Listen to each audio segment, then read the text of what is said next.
Welcome to Beans and Breakdowns, a podcast dedicated to bridging the gap between specialty coffee and the heavy music community. On this episode, I'm joined by Greg Kepka, vocalist for the band Desecrate. So grab a fresh cup of coffee and wake the fuck up!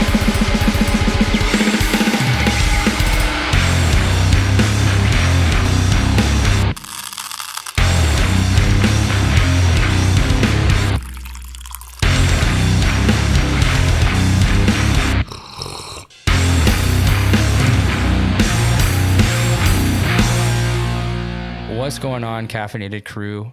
On this episode, I'm joined by a friend of mine. He sells me protein. It's not a big deal. It's not weird. It's Greg Kepka from Desecrate. How are you? Good, man. How you doing?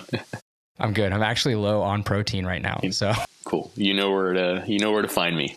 Can you just hand it to me through the camera? I wish. Yeah. No, I don't have any lying around, unfortunately. But my wife is always in awe of the size of containers that I buy. The tubs, yeah. It can be imposing. It's we will, it's part of my day to day. Explain to people that it may look imposing, but you're actually going through it rather quickly. And like a tub like that, as big as it is, may only last you like a month and a half, right? If you're using like 2 shakes a day or 2 scoops a day or whatever your protocol is. So it's true. I'll be honest. Sprinkling on your cereal, so no. So I try to do 1 shake a day, and if I'm feeling saucy in the afternoon, I'll do this like whipped yogurt type beat, where it's like Greek yogurt, scoop of protein, some powdered peanut butter. Okay, yeah. And then put granola in there for some crunch. You need the texture. You need you got to have a crunch. Textural differences, yes. But when you whip it, when you like get at it, it almost is like it's almost like kind of melty ice cream a bit. Okay, I've done a variation of that where I'll use Jello fat-free pudding mix. Mm-hmm. you don't have to add much, like a half a teaspoon, and it gives it almost like a cheesecake consistency. So you toss it into the Greek yogurt, and then whatever protein, whatever else you want to add to it.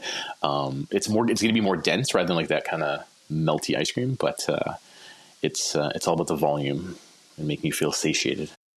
Yeah, I'll do that every now and then. Sometimes I get lazy and I just don't feel like adding the Jello pudding mix. But I hear you. To each their own. No judgment.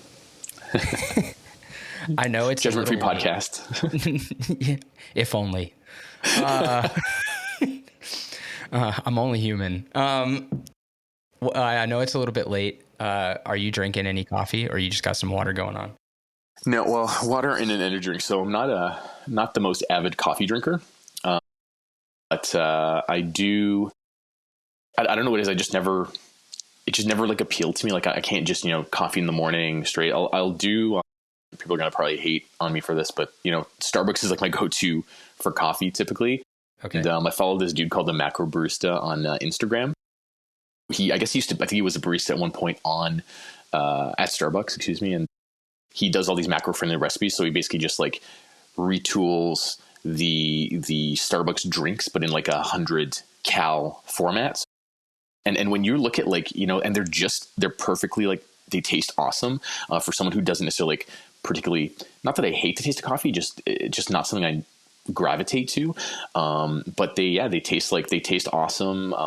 100, maybe some of them push like 200 calories if you want to get like crazy with it, but it's just all in like the sugar-free syrups and stuff like that. And yeah, so I'll grab those and every once in a while. But that's probably the extent of my coffee drinking. But otherwise, I've got one of these bad boys here, a little sour pink lemonade ghost energy. Wow. Yeah, this is my coffee. The ghosts are kind of crazy. I've had a few of them. They're awesome. Yeah. Their flavor profiles are super on point. I almost drink it like for the taste, not even for the, like you probably drink coffee and you're not drinking it to wake you up, right? Like it's a bit of both. I mean, for sure. I have been on the, I'm trying to think of what I've been drinking energy wise. Usually it's a sugar-free Red Bull. Classic. And people are going to hate on me for this. The Prime Ice Pop. Oh. Energy. The I'm Prime into are it. okay. Yeah. It's not the best, but the ice pop one is solid. Yeah.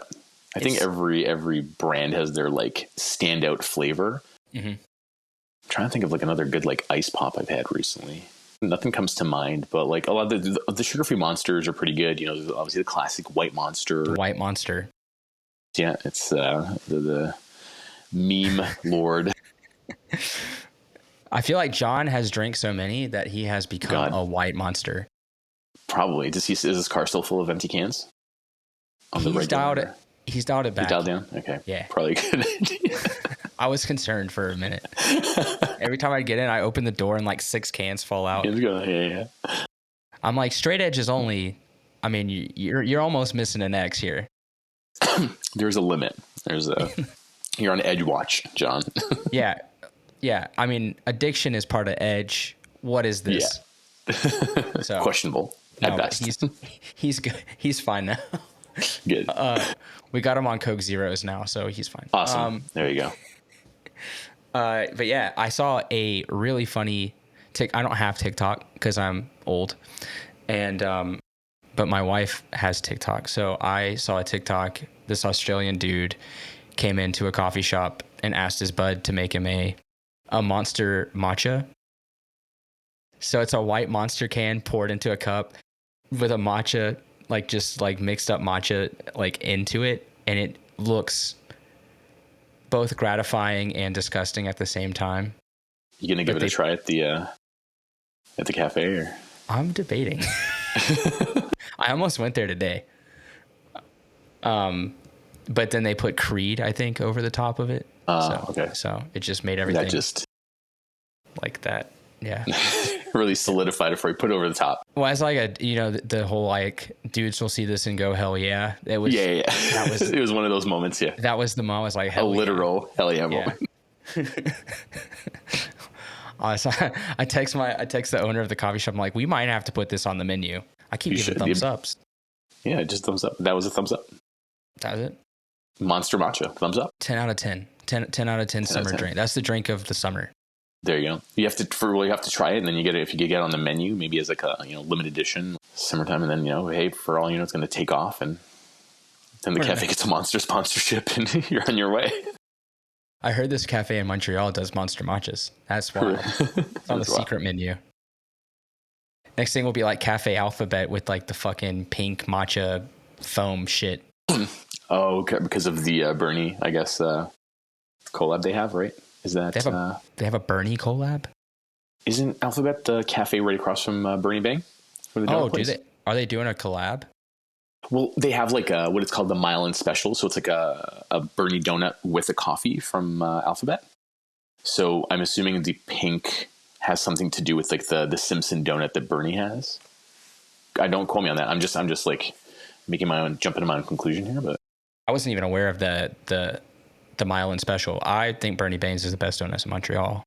Yes, I 100% hands down agree with that. Because you're not vegan. No, I'm not. No. Okay, good. Not that there's anything wrong with being vegan. There's nothing wrong with it. No, it's just more boring. Yeah. But you are straight edge. But I'm straight edge, yes. Yes. How long have you been straight edge? Man, going on 25 years now.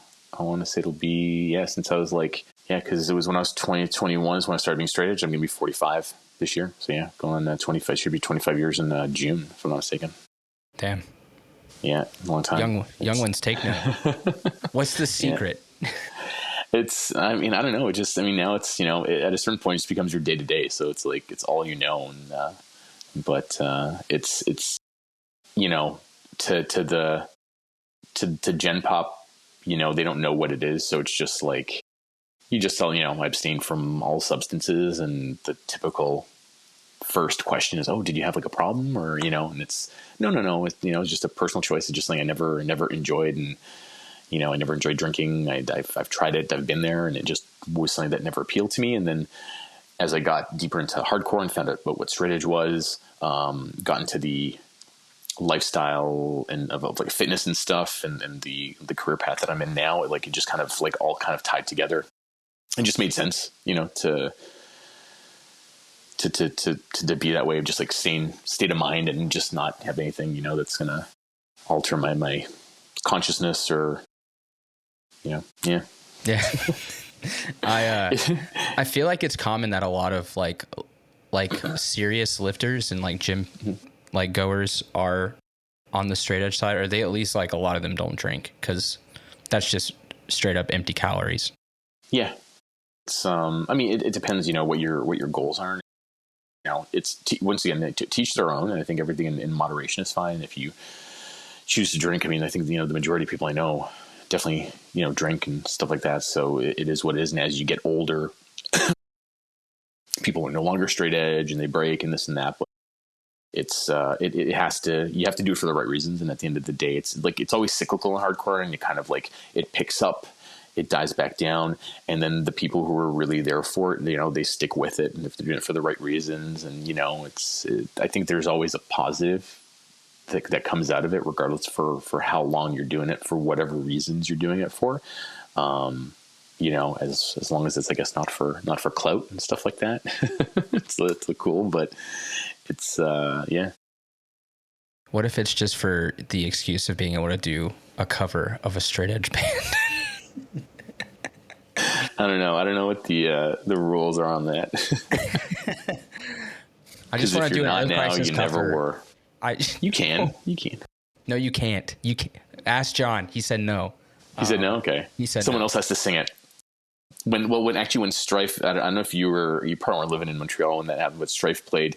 I mean, this is early 2000s, mid 2000s, let's say, and Rick didn't play the straight edge song. He actually had people fill in who were straight edge. And I think Reign Supreme opened for them. So I think like Clint sang one of the songs, and if I'm not mistaken, Jay sang one of the songs or something like that. So which was cool. It's you know, the band played it, but he was like, I'm not going to sing these songs. So that's cool. That's cool. I like that. That might actually be the way to go. Like, even though John's the only straight edge person in the band, so we would be fucked. But yeah, it is what it is, I guess. It was in my teens and into my 20s that I was straight edge for a season, but it just, it didn't last for me. It didn't stick. So that's all right. There is something that I was asked, or that someone said would be a funny story. And it's actually when John became straight edge. So I don't know the full details, but apparently it was a show from my old band, and he was on the edge of the pit. Someone was dancing, someone spin kicked him in the male genital area. I think he was then removed from the crowd, had to go regain his composure and himself, and he had an epiphany which drove him to the straight edge.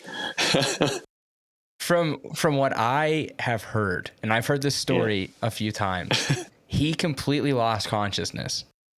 That's very possible. That's what I heard. Very possible. And I also heard that there was some other shenanigans about barbed wire wrapped around the stage. Oh, yes. So like I said, I remember who we played with for the local show, but we you know, everybody knows who Bad Luck 13 is, and we got that into our heads, and, you know, as like young kids, and we went and, like, I think the statute on limitations is up on this. I don't even remember where we got it from, but we went around the city and like clipped like actual barbed wire. Like, we weren't going to go buy it. So we went and clipped it off of some fences, got enough to literally wrap the stage in it. This was like a Café L'Inconditionnel. So it was like a DIY venue, like an all age DIY venue here that held a lot of shows early on in like the late 90s and the early 2000s. Once again, I don't remember the exact date that it closed down, but for the majority of, you know, 2000 to 2010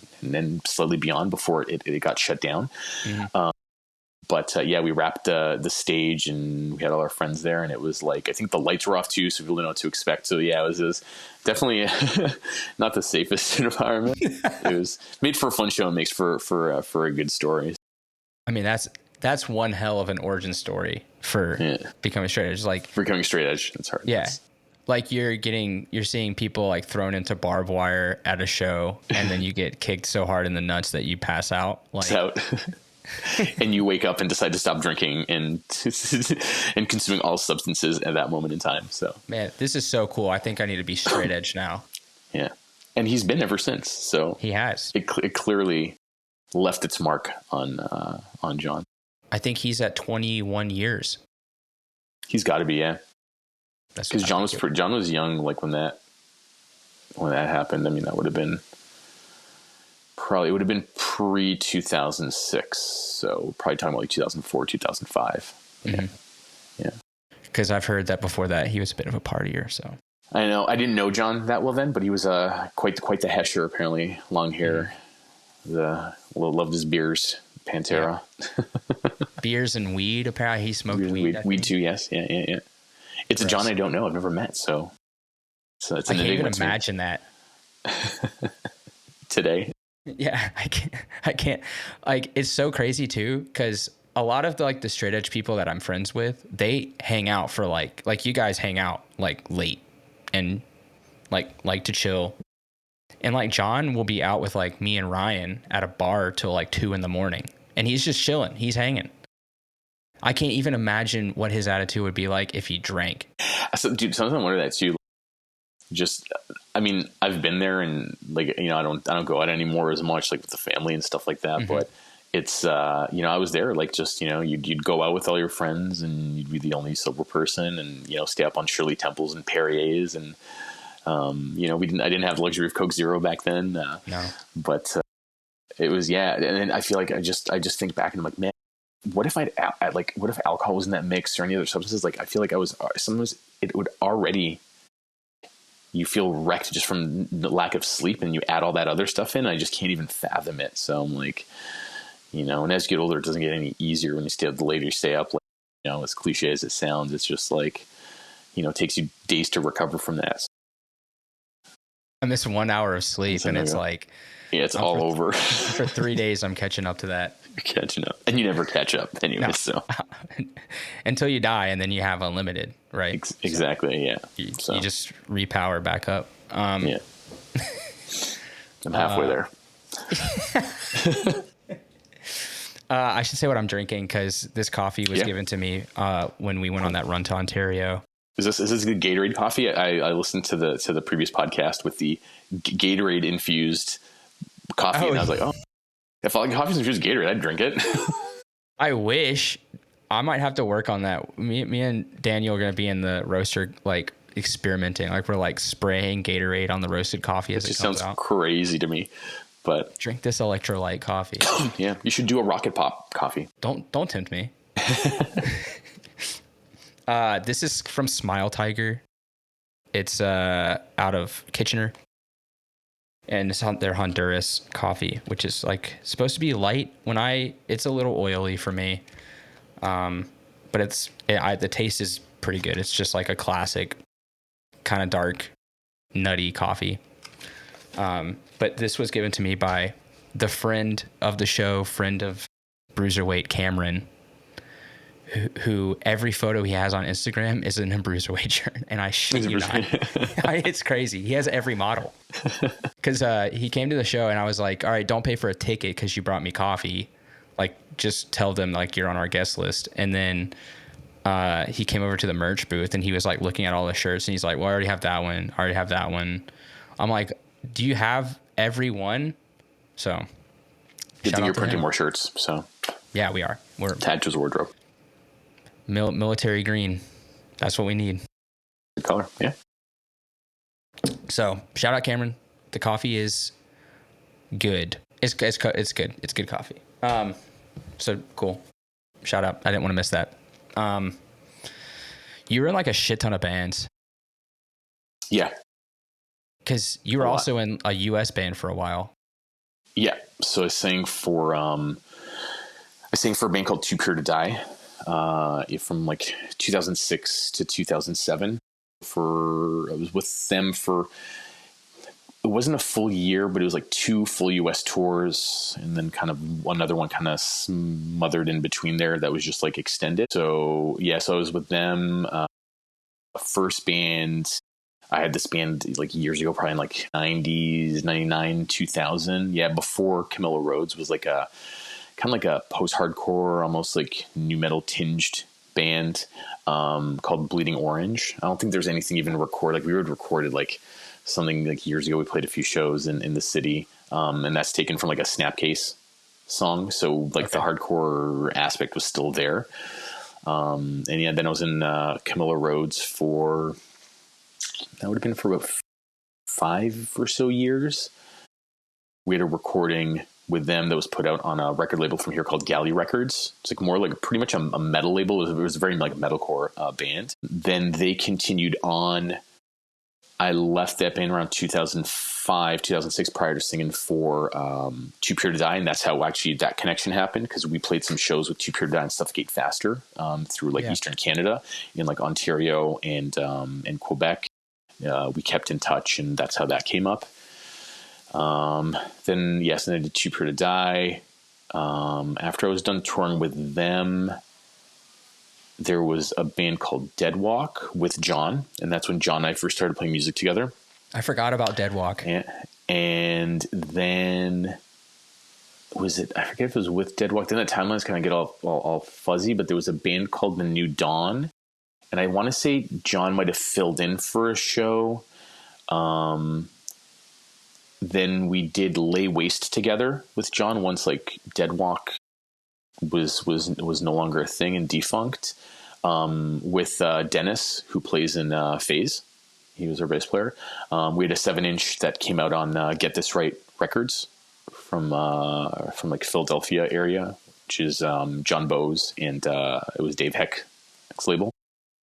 And then fast forward to now, like Lay Waste kind of fizzled out. And like I think John and Dennis had another band. Why is the name escaping me now? It was more like a indie project. Hopeless Youth. Hopeless Youth, yeah. There was Hopeless Youth, and there was another one. There was Hopeless Youth with a male singer, and then there was Mundy's Bay. Mundy's Bay is the best band. Yeah. So there was those two bands that kind of were doing a lot more, and then we kind of stopped Lay Waste, and then fast forward to pre-COVID, I want to say 2019 is when Desecrate started. It started actually before me. I think Tama and Tony and Rodrigo were already kind of jamming together, and then they approached me to come sing for them. So they already had like a skeleton down, stuff like that. And I want to say it was like 2019 that I joined the band, started practicing with them. And then of course, COVID, the pandemic hit and put everything to a dead halt where nobody could practice, nobody could write music. And we still managed to actually, during that time, it was before the restrictions were lifted, we just recorded everything like literally. I think we still had access to the practice space because we had to record the drums, but we just did a very rough like live recording. Mm-hmm. And I ended up recording, I think, the vocals like for a rough demo in Thomas' closet. We did it like we just threw something together to get it out, and then started playing shows. First show I think was in 2021, so it was really like still tail end of the pandemic. Stuff was still getting opening, shutting down, and stuff like that. So it's still a very gray area. But that's when we played the first show at Trackside, and then there was like the bridge shows that were happening like outside, which brought a lot of people, and that's really what got the ball rolling from there with Desecrate. I remember hearing Desecrate because I was at the bridge show, but I was like arriving when you guys were wrapping up. Okay. And I was like, oh, that sounds kind of cool, but I didn't know who was in the band or anything because it was like I didn't even know about the Trackside show. But then I saw you guys play at that free show where everybody got COVID at Foof's. Yes, the Christmas show. Yes. Yeah, it was right around I want to say it was after Christmas, but before New Year's. Yeah, that was like probably like a super spreader. Yeah, it was. I think for sure.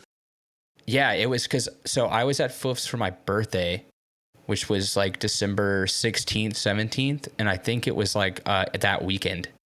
Okay. And yeah, so it was.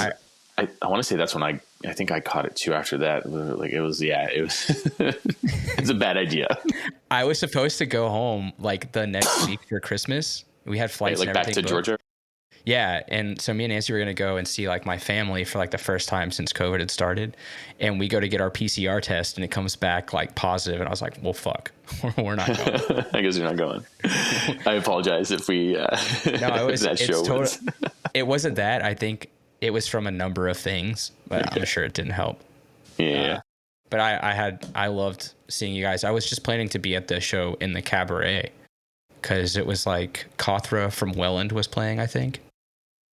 And then they were like, oh, there's a free show in the big room as well, and it's just going to be open. So, and you guys played with Fake Friends, which is fucking hilarious. That's right. Yeah. Fake Friends, Sudden Waves. It was just like a very mixed bill, but it was just super cool. I think we just got like Scorching Tune played too. Yeah, that's true. Mm-hmm. Yeah. And right. Scarfold. Wow. Yeah. Fuck. I didn't remember the whole lineup. Crazy. I don't know why. I think it's because it left such a imprint. That was like one of the first like local shows that I went to. Okay. Because pre-COVID, I was working out of town all the time. Okay. Did we meet after that? We met, I think, at Messerem, right? When you came up to me, or did we meet before then? I remember I was like there to see Thomas when he was still working there. Mm-hmm. And then you were like sitting, like, I for some reason, this is like imprints in my head. And you were like sitting there with a group of friends, like right behind me. And I think, and I kind of turned and you just came up to me and you're like, hey, like, I'm Grayson. And like, I think we got to talking then, yes. If I'm not mistaken. I think so. Which show was it that you guys were playing? It might have been the Offside release show. The Offside, Shutaway, you guys. And who else played that? It was at Cabaret Foufs. Cabaret? Yeah, all those like shows blend into one, but that would have been like a summer show, right? Yeah, because I walked up to like, I think it was, maybe you were there, but talking. And then I think Pata and Toma were there, and I was like, who in Desecrate drinks coffee? And that's when me and Toma started talking. Okay, gotcha. Yeah, that makes sense. Yeah, I think he's the only coffee drinker. Yeah, and he's like, my favorite place is Korea. I love coffee in Korea. I'm like, all right, you're coming on the podcast, bro. But yeah, because you had come to pick something up from I think Messerem. Yeah, I don't know what I mean. Some secret beer. Yeah, probably. I feel like it was probably for someone. I think we're having a get together or something like that, and it was for like my girlfriend's sister or something. Who wanted me to pick some up. So yeah, I'm just like, hey, what? Like, tell him I'm like, what do I get here? Like, what's good? How would he know? Yeah, I don't know. That's Nick. There you go. Yeah, someone guided me in the right direction. Yeah, I mean, they got plenty of people. You just ask Alex, Nick, you know. Yeah. They're trustworthy sources. Yeah. Do you remember the first show you went to? Yeah, actually, first hardcore show or first show I went to. Let's keep, it doesn't have to be hardcore, like purely. It could be like maybe in the heavy realm.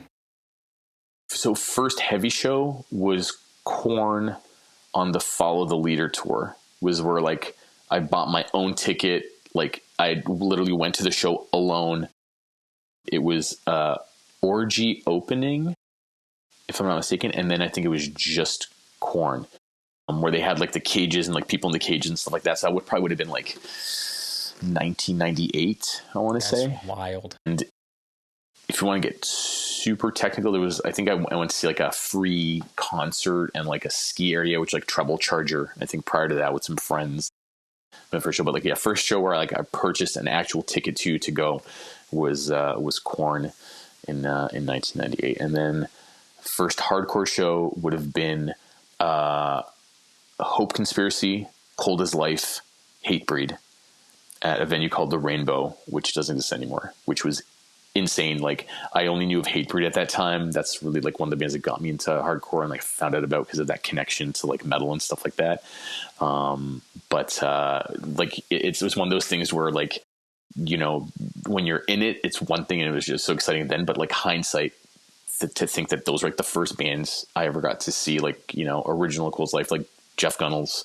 There was Johnny Haidt was still alive playing guitar in the band. This was like Satisfaction era Hatebreed. Like Perseverance had not come out yet. It was madness. Hope Conspiracy probably had the demo. I don't think Cold Blue was even out yet. It was probably like the EP, like File 3. Yeah. That's at the Rainbow too, like at the Rainbow, yeah. Because that's not a big venue. No, not like comparatively speaking, but probably I mean like cabaret size. Yeah, I mean, like it was a few hundred people, yeah, ish. So, but yeah, there was some crazy shows there. I hate getting off the metro to walk to the Legion for shows, and then you pass by like where it was. Where Rainbow used to be. Yeah. Yeah. It's literally just, and then you just cross the overpass and then it's the Legion. Yeah. And I'm like, oh, man, we really need that. Yeah. I don't know if it I don't even know what it is. If it used to be it was a Caribbean restaurant and they just started booking shows there. It was insane. It was awesome. Well, I think because Caribbean Food Factory's there. Still, but they just, I don't know if it's they just won't do, because it was upstairs. Yeah. I mean, who knows what the, the legality of it was, logistics. It was a different time in 2000. You could just, pay somebody off and be like, we'll be chill. Yeah, exactly. Nick, actually, that's the first time that our drummer Nick met, I think it was his first hardcore show, but he also met John at that show. And it was Trapped Under Ice was playing with Lay Waste, played that show too. It was Lay Waste, Trapped Under Ice, and then some metal bands. So it wasn't Lay Waste. It was, I want to say it was the New Dawn. Okay. Because it was Ollie was in that band. Yeah, we played it was an apartment or something somewhere. I forget where that was. John might have played with us because he played in that band for a short period. He might know the timeline of that better. But yeah, we opened, there was an early Trapped Under Ice show that we played in someone's apartment, pretty much. I forgot. I don't even remember what the venue was called and who else played other than us. And I think we opened the show and then Trapped Under Ice. Was there another one at the Rainbow though? No, I want to say the Rainbow was no longer having shows and Trapped Under Ice was playing. Trapped Under Ice would have been playing at Underworld. And then this weird one-off venue that I was it Verdun or something, or I don't even remember where it was. Oh, Death House or whatever, where the people were might have been. I've only heard there was definitely couches place. And stuff. Yeah. I've only been there once, I think. Well, there was Death House. There was a bunch of these weird kind of obscure venues that had some hardcore shows. So, or Death Church. There was Death Church, Death House. Yeah, Death Church. Lay Waste played Death Church for sure. TUI might have played there. I know Turnstile definitely did. Mm-hmm. Yeah, as it all blends into one. Was the New Dawn with Dom from Tatouage Royale? Yes. Yeah. He was a drummer for that band. I was that name rings a bell because I met him a couple months ago and he was telling me that he was in a band with you and John. Yeah. It was that band, and there's a recording of that somewhere. It was it was probably MySpace or something, Mm-hmm. So I probably have a hard copy of it somewhere, because I think Dom was asking John if I had. Was it you that reached out to me about that, or was it John that reached out to me to see if I had the hard copy of it, because I don't think he has it. So I must have a CD somewhere. It was because I was talking to John. I was I met Dom and he said that he was in a band with you and Greg, and he was oh yeah, I think we have a recording somewhere. Yeah, we definitely do. So just trying to find it. So. It's on the iPod somewhere. Yeah, it probably is on an iPod somewhere. My first gen click wheel. I am jealous of that. I can't believe it still works. It's those things were tanks. It's still, I mean, I haven't plugged mine in I don't know how long, but that thing was the amount of gigs of music you can throw onto it. I mean, it's crazy now. Everything's on the phone, but it was a tank. I think I had the first gen. Yeah, it was or second gen click wheel with the colored screen, if you will. Mm-hmm. But yeah, it's somewhere. There's probably a ton of music that I have to use that as my iPod for music, or hook it up to a computer and try to strip everything. I've heard rumor that you have a certain demo from a certain Baltimore band on the iPod. Band? Yeah. Anton Ruff. Yes. Yes. Yeah. Anton's a good friend of mine. And so funny story. It's yeah. I don't know if it's still valid, but I haven't seen Anton in a while. Probably the last time I saw him was when I was in Baltimore. Yeah, if I can, I'll try to find that for you. If I can get that off my iPod. The YouTube uploads only have 3 tracks. there's not many more. There's maybe like one other track or something, but like it was. So I didn't know about this band, but it's essentially like Trapped Under Ice with Anton singing, and so I had no idea of who this band was. But when I was in Too Pure to Die, we'd play Fredericksburg, Virginia, quite often. There was like a really, really big scene there, and a bunch of like a bunch of big fests that would happen there, and. Trapped Under Ice, before they were Trapped Under Ice, definitely played. I want to say Trapped Under Ice played one of those fests as well too, but like as a local band, which is like crazy to think now. And I think Sam Trapkin's like first band might have even played. Like there was like a second stage there, and our bass player at the time in Too Pure to Die was from like the Virginia area, and like I mean, you know, Virginia, Baltimore, DC, like it's all pretty close. Graphically speaking, so like I think they kind of all knew each other, and Anton Ruff, I want to say, played like, and this is back then I didn't know what this was or whatnot, and then the guys played the demo for me, and that's how I got my hands on the demo. Was because the dudes in the band knew what it was, and we'd seen them, and yeah, it's some pretty wild stuff. It's dated. It's also awesome. It's the riffs are insane. Like, yeah, the riffs are insane.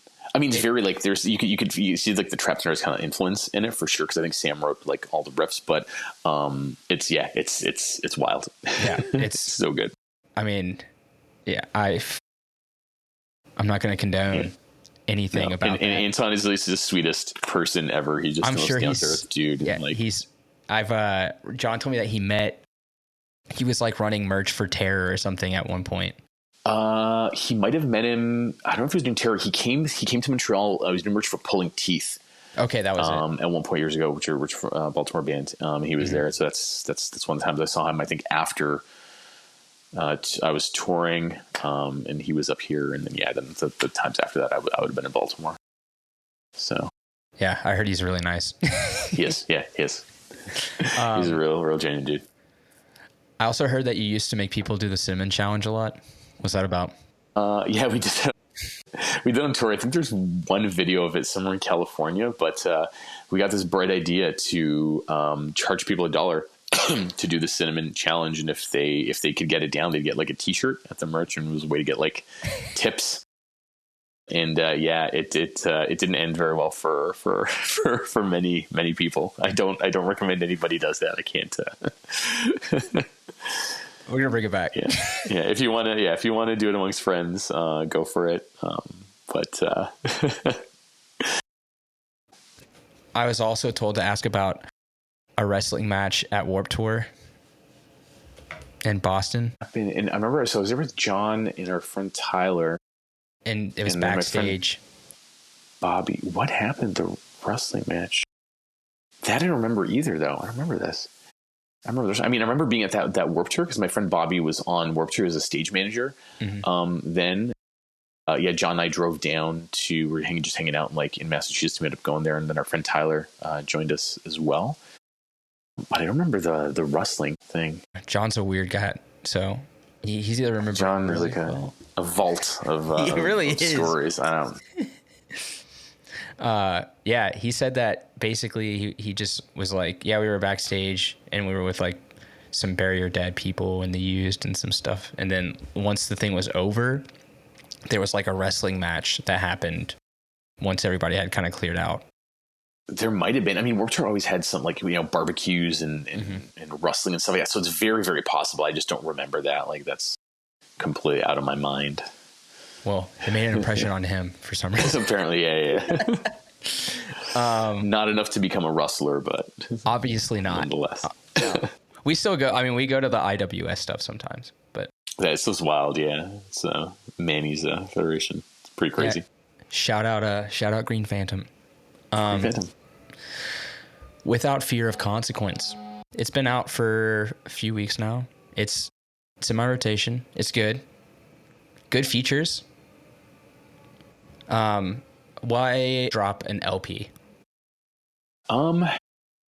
So it's something we kind of we juggled the idea around between members at first, and it was just like the way people consume music now. I think people have very short attention spans. Mm-hmm. So I'll speak for myself and saying I was leery about putting out well, say quote unquote full length, because when you look at the duration of it, it's not a very long full length. It's like sub 20 minutes. I want to say it's like 18 minutes, 18-minute full length. But I was leery because I was like, listen, like, people's attention spans are super short. Like, who are we? Like, we're still a very new band. We've been around in the local scene, but like, who wants to listen to an LP from us? And it just, like, we started writing the songs and it was just coming together. And then we're like, let's re-record some of those early demo songs that aren't really accessible because they're only accessible on the Bandcamp. And then that's what that all came together as basically like, okay, this is going to be an LP. We're going to be able to put it out as like a 10 song. I mean, technically it's 9 songs with like an interlude. But I mean, that was the basic thought process. So it's almost like a borderline, it's like too long to be an EP, but it's just long enough to fall under the LP. Cause right. I think it's going to, the actual record will be a one-sided 12-inch because of the duration. So it actually won't be on 2 sides. So yeah. That's cool. I love a one-sided 12-inch. Yeah. You don't have to flip it over. It's awesome. I know. Are y'all putting a design on the back? I want to say if it was pretty much confirmed, I think it'll be etched on the back. So it'll be like a dragon, which is part of the cover. There's like a dragon kind of in there in like the inlay or like the artwork for the record. That'll be etched on the back of it. Yeah. So it should be etching with the different, like the 3 different colorways we'll be pressing.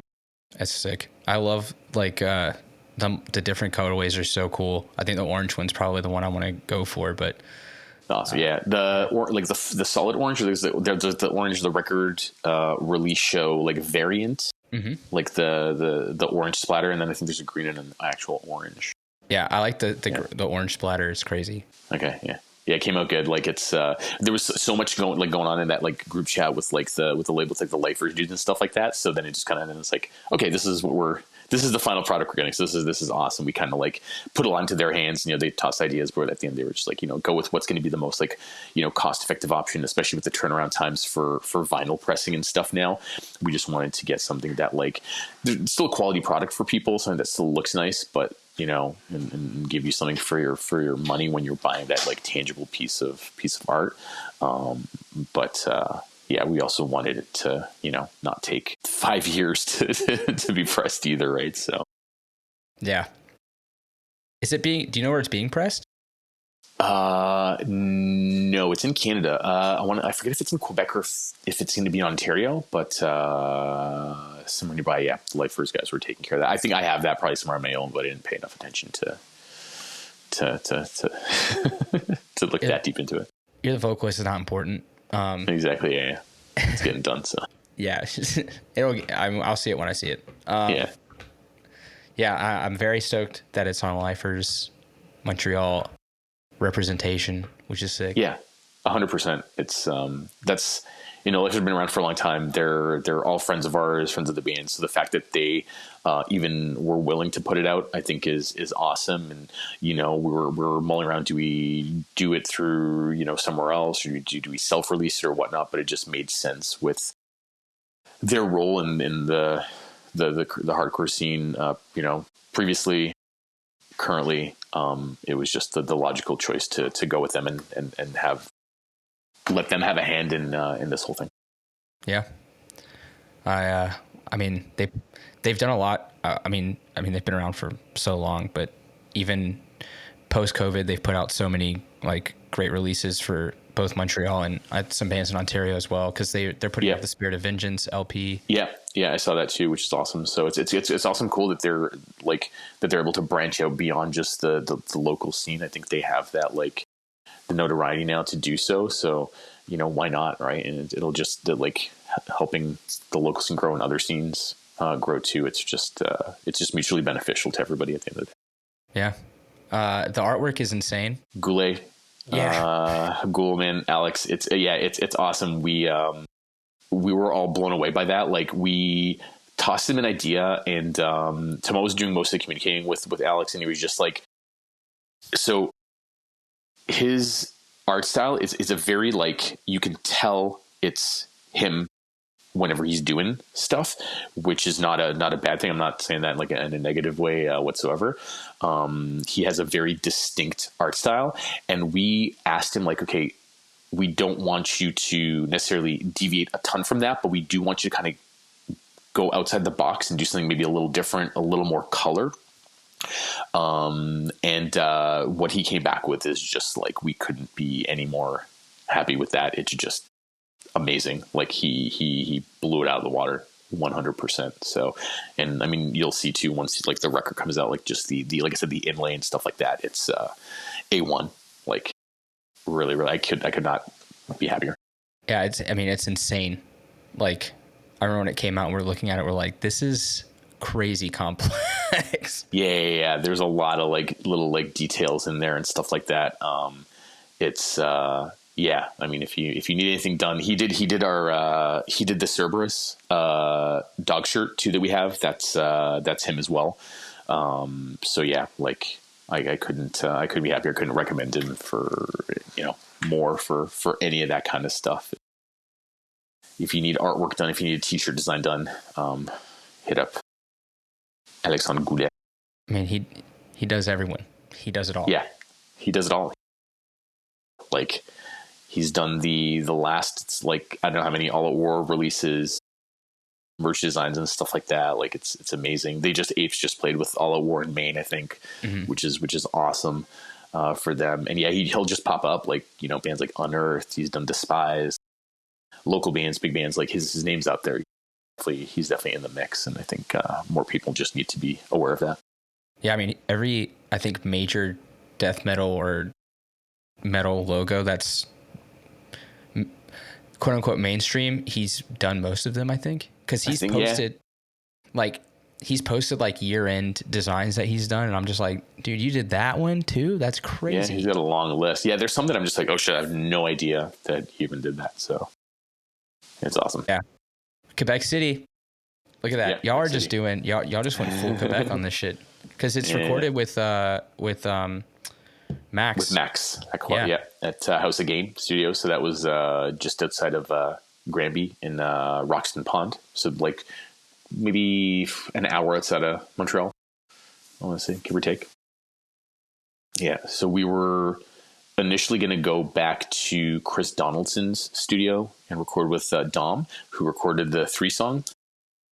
But he was booked, and he recommended Max. And once again, same like with Alex. It was just we were like super happy with the result. It was super like a pleasure to work with him.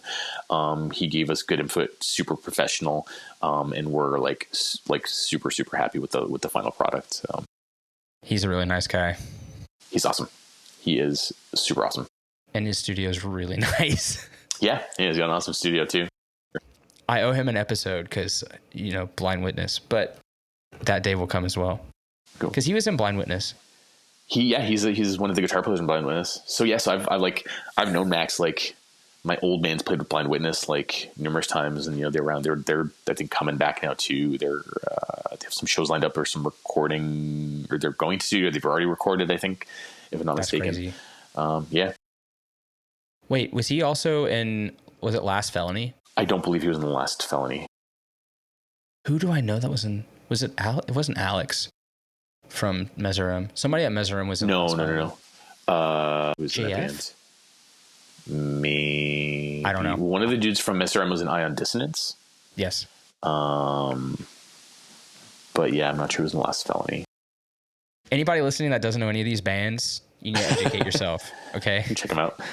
Especially Ion Dissonance, because that band is insane. Yeah. It was great. There was a whole period of like that technical death metal, technical metalcore coming out of here. Like Beneath the Massacre, Ion Dissonance were the big ones. There was like Last Felony. There was all these local bands like Orphans in Coma.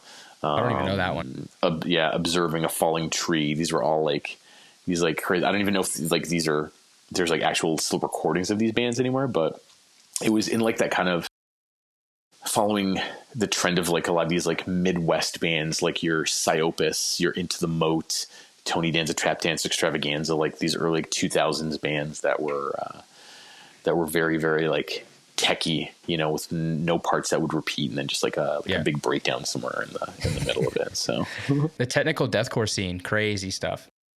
It was crazy. Yeah, it was time from a second story window. I mean, I could just keep going. Like they put out a record recently too, or like an EP or something, very different from the early stuff. They were booking some shows from what I heard.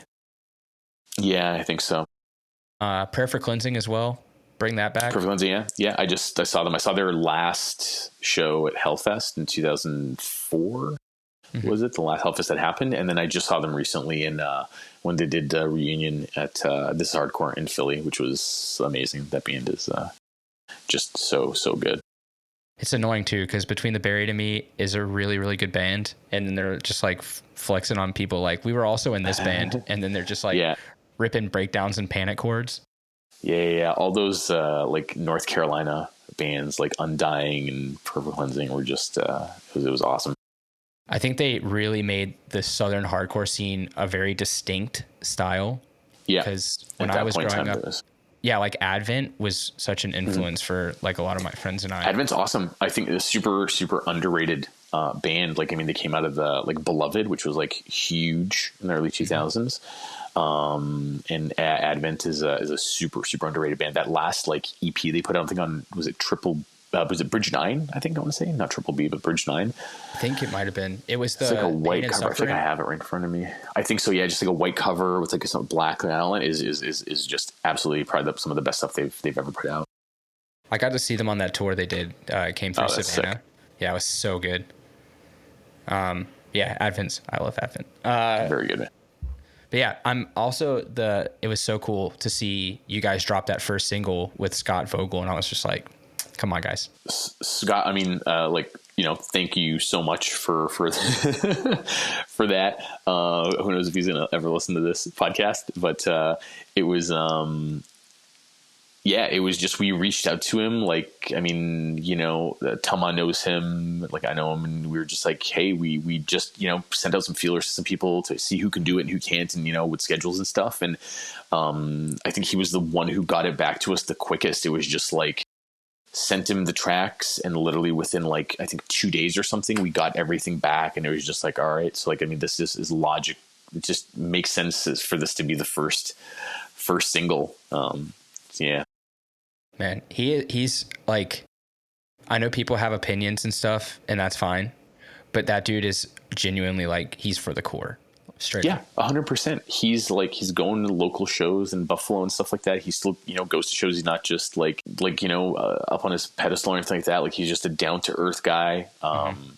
Super, super awesome. And like, just in it for the core, for the right reasons. Like, everything comes out of his mouth is like authentic. Like, he's a genuine dude. He's a lifer for sure. Sick. The clip of him moshing at FYA this year did make me laugh. Yes. But that was wild. I mean, for a dude his age, it still went pretty hard. I was like, I'll be honest. Yeah. I hope 100%. At his age, when I'm his age, I can still do that. Yeah. And they're still putting out records. Like, that last record is probably some of the best stuff they put out in years. It's for a band like to have that much longevity, like it's been said before, it's been said time and time again. So, but it's the truth. Like, they are probably one of the best bands, if not the best band in hardcore. And there's a reason for that, and they've done it right. They've made good, career out of it. They've just toured the right bands. They haven't pigeonholed themselves. Mm-hmm. They're still making records that sound like Terror. Each one, it kind of like builds upon the last. Hardcore cyclical is what is, and they've stuck through it all, and like, come out the other end, and like where hardcore is right now, they're just like, they're on top. Kudos to them. They deserve every second of it. I totally agree. Like, and I think that Desecrate does this as well, where there's it's not just like a straight up hardcore sound. You've got elements of like metal. There's elements of metalcore. There's something sprinkled in because of all the influences and, the seasoned nature of you guys as a band. But like, Terror can play on a Black Dahlia murder bill with 6 metal bands and still have a crowd go insane and make new fans, and then they can play FYA and people go fucking crazy.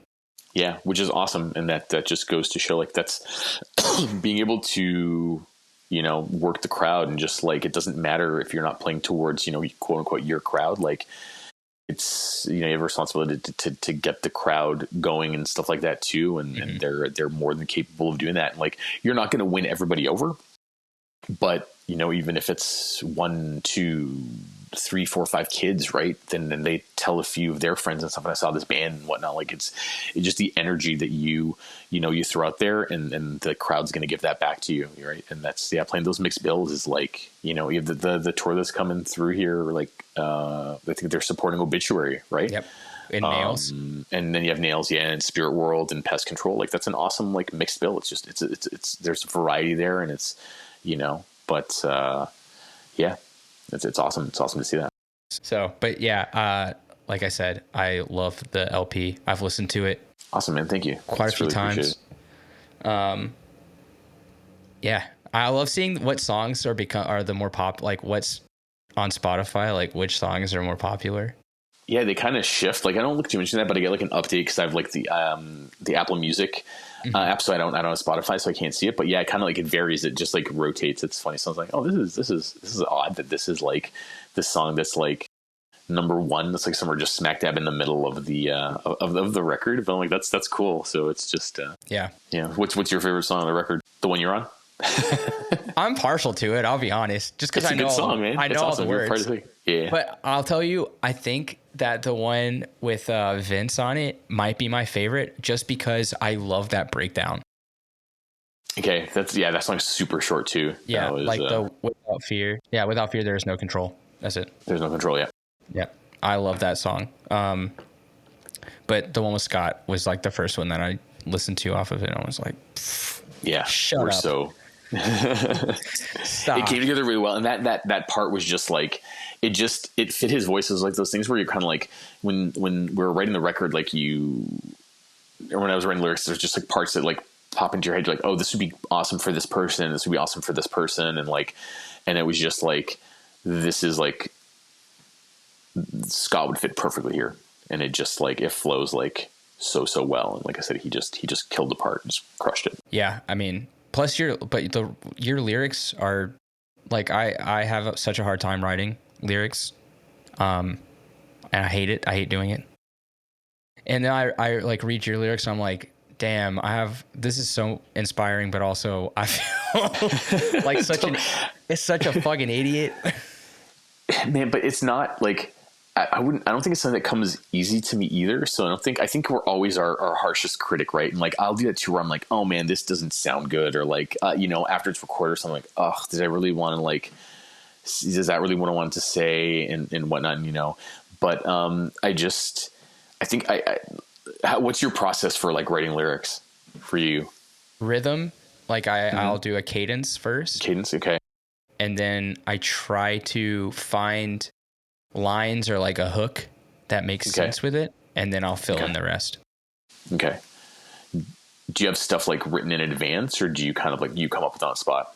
I'm trying to do that now. Yeah. It's like when I'm watching a movie, I watch a lot of Star Trek. So if there's like a line from like the Klingons that I like, I'll write it down. Okay. I was going to say that's the best. Like I just have a notepad, like open on my phone. And I'll just add lines, like something will just like come to me. I'll hear something, I'll read something, and then just like add it in. And, sometimes it's not going to work, but you're able to like retool it and stuff like that. And I think there's certain things too that like in studio we had to like readjust, because it's like when you're playing it in the jam space and like the practice space, it sounds okay, and then when you record it, this isn't gonna work, like, or the flow's not, it just doesn't like roll off the tongue like it should, even though it sounded well in practice. So then just like playing around with stuff like that, but I think I just pull from that, like that bank of like lyrics, and try to have it be cohesive too, and not just like put lines together that don't make any sense. Right. But your stuff is good. Your flows are like super awesome too, and it's very catchy.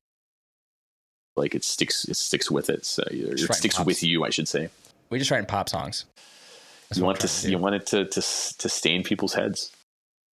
Yeah, but sometimes I'm like, that line is just fucking stupid. Like, I gotta, especially like off of the EP, I'm listening to it and I'm like, I really wish I would have changed that line, or like, I really wish I would have added something else. And of course, it's out, so you can't. Yeah, you can't change it after the fact. Unfortunately, people have already learned it. They're already going to come to the show and sing it. But sometimes simple is best. Sometimes it's like, I try to, I don't want to make it too wordy, but and sometimes it's like, just keep it simple. Like repetition is what stays in people's heads and stuff like that. Right. And it's, it doesn't have to be just a wall of text and like coming back to things. I mean, I think a lot of like the way our songs are structured, there's not much like, it's not like a typical kind of verse, chorus, bridge, and outro kind of thing. So there's not room for that, but there is parts that like you said, trying to find some sort of hook within the song or something that'll kind of like still stick with you. I think is crucial, right? So it doesn't just sound like this like linear kind of, one whole song. You can't tell like A from B from C from D kind of thing. So gotta have a hook. Yeah, you gotta have a hook. People are comforted by. You got to have an earworm. Yeah, the earworm. What do you guys have? Easier said than done. Yeah, I know. What do you guys have coming up? So coming up, show wise, so we're going to be doing we have the release show on May 23rd, which you guys are a part of, Bruiserweight. We'll be playing Sherbrooke the day after that. On the 10th of May, so 2 weeks prior to the release show, we're doing a fest in Beauce, which is just outside of like Quebec City, with Sworn Enemy and Brick by Brick. Then there's some locals on that. I think like Reversal. There's Wartime. I want to say War Nerve is playing to Concrete. And then I think that's all we have officially lined up. There's some other stuff that's going to be coming up in like the summer and whatnot and following the record release shows, but we're just waiting for those to happen before announcing those other shows. But yeah, I mean, we try to plan ahead as much as possible. We'll probably be going back into, I want to say we're going to try to go back into studio in the fall already, so like right after the summer, just to record like an EP or something, like a 3-song, 4-song or something like that to put out.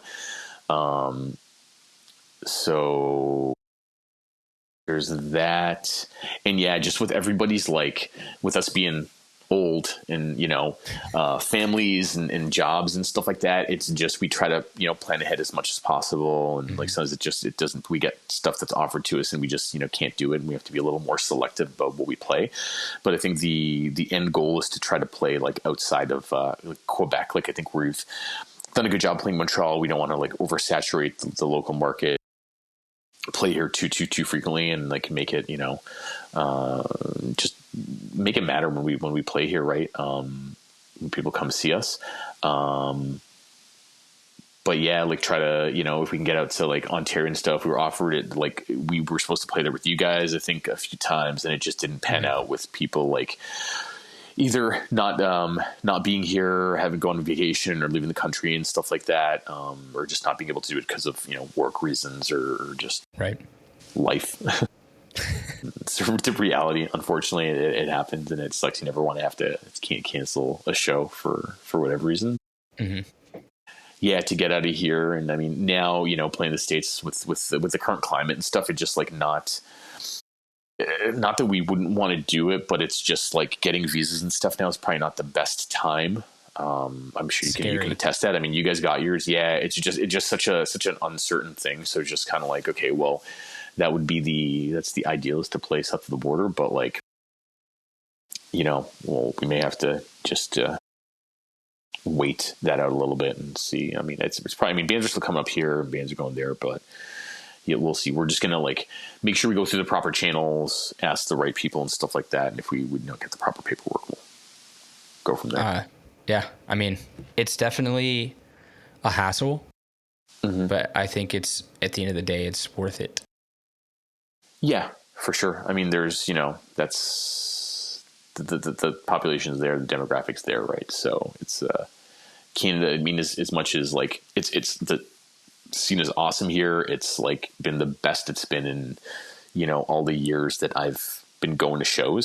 But the reality is, I mean, it's a smaller market, right? So at the end of the day, if we want the band to grow, and it's we're not going to be able to tour full time, and it's just not a reality. But as a hardcore band, if we can break out to some of those like East Coast cities and stuff like that, and play like nearby, and just get our name out there, and take it from there, and then just kind of be selective what we're playing and what shows we want to do. That's all. So that's a luxury we have too, is to be able to kind of pick and choose what we want to do, right? So y'all got enough connections. I mean, come on. We do, yeah. So yeah, just the logistics. Tell Rodrigo to like line up a Mexico tour. That'll be great. That'd be sick. That'd be awesome. That'd be wild. That would be wild. I would be scared to see that. Yeah. Because those shows go hard. Yeah, I'd let him take care of that. Well, Greg, thank you so much for hanging out. Thank you, man. On this lovely Wednesday evening. Yeah, thank you for having me, man. It was super fun. I just have one last question for you. Yes. We'll forgo the beans, because I know that you're not the beaniest person. But what's your favorite city for breakdowns? Favorite city for breakdowns? Man, I'm going to have to go with Connecticut. Well, I mean, that's a state, but like it's Hatebreed. You have Hatebreed. You have 100 Demons that comes out of there. You have Death Threat. I mean, just Hatebreed on its own for breakdowns. For real. They invented the breakdown. They invented the breakdown. So I'm going to get hate for that one, but that's... they didn't maybe invent the breakdown, but I mean, it's Hatebreed. They perfected the breakdown, yeah. Satisfaction is Death and Desire is in regular rotation. Listen to the Doomsayer breakdown, listen to Beholder of Justice, and then yeah. Doomsayer breakdown. That's all you got to say. It's top. It's got to be top 3 breakdowns. Plus, 100 Demons is the angriest hardcore band that's ever existed. Is it the angriest or the most violent? I can't remember. It was described. Hardest. Is it hardest? Hardest, yeah. They have to be. 100 Demons is hard. Like, it's like the hardest band. Yes, without a doubt. Classically trained singer doing vocals.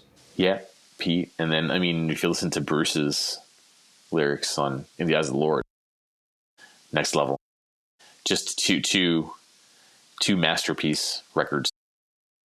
Yeah, and Pete's awesome too. Pete's vocals are sick. And then Death Threat. That's all you gotta say is Death Threat. That's all I gotta say. Those 3 bands. So I'll have to put we'll put the state of Connecticut as the there you go. Best quote unquote city for breakdowns. Which coincidentally, Jamie Pushbutton, who played in Death Threat and played on Perseverance. Satisfaction. He did play on Satisfaction. Yeah.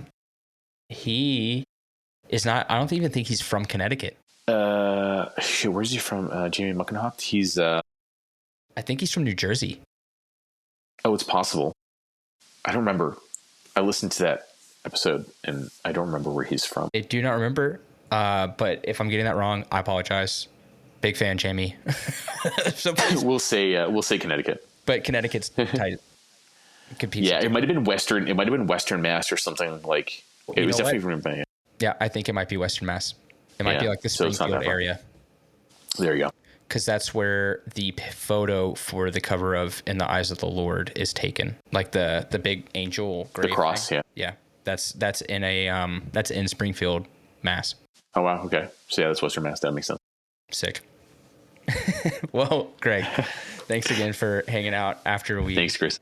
Basically, pissed a bunch of people in Western Mass, Connecticut off. Hopefully not, but.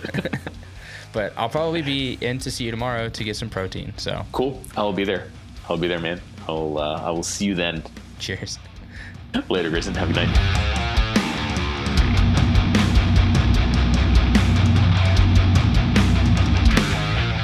Thanks for listening to this episode of Beans and Breakdowns. I want to say a huge thanks to Greg for hanging out on the podcast. Be sure to check out Without Fear of Consequence. the newest release from Desecrate, available on all streaming platforms and out on vinyl from Lifers Records. If you've enjoyed the podcast, please subscribe and leave a review. You can find out more information about the podcast by following us on Instagram at Beans and Breakdowns or on the web at beansandbreakdowns.com. Until next week, be sure to stay caffeinated and wake the fuck up.